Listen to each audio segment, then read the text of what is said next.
crane final mix.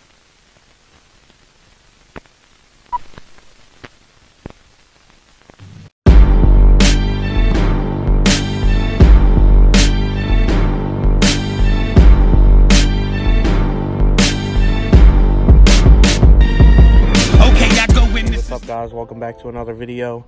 I lost the original intro for this video, so this is being filmed afterwards. But today we're going to be putting a Victor X manifold in the silver car, which is a LS. Performs pretty well, being I've been driving around on it for a few days. You gain a little bit of mid-range, you lose a little bit of top end, but the LS isn't really known for top end. So I hope you guys enjoy the video.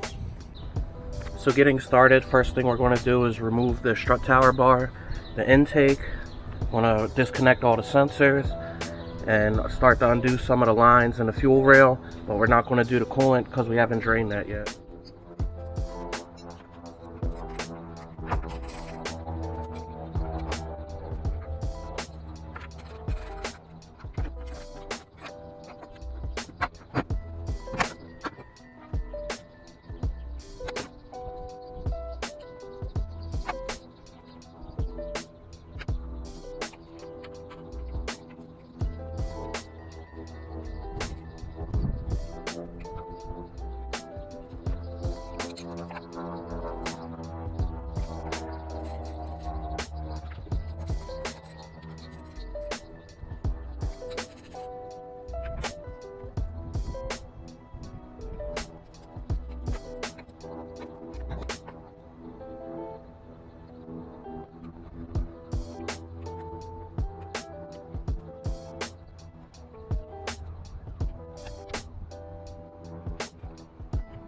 Moving along, I already drained the coolant.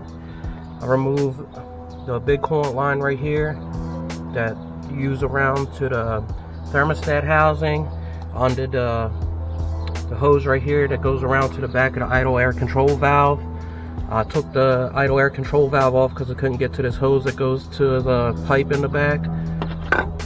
And I took off all the top bolts for the intake manifold.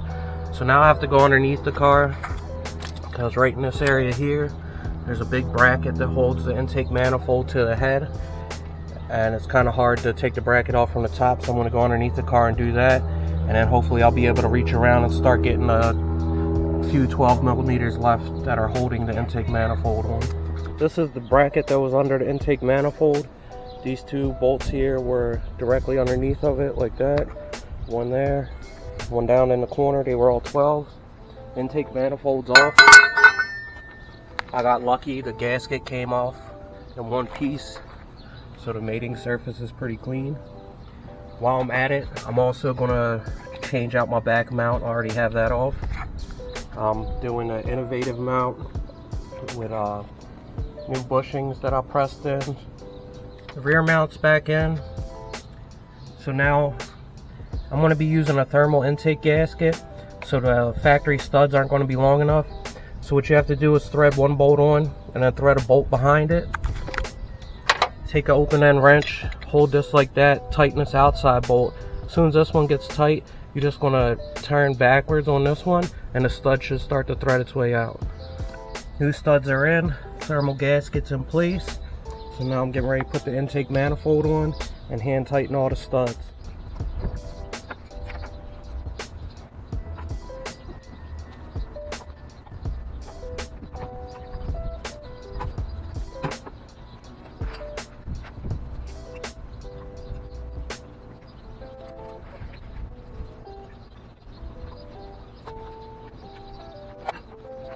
Alright, so the manifold's all installed. I had to make a few modifications in order for this to fit. The fuel hose has to go over top the intake instead of underneath now.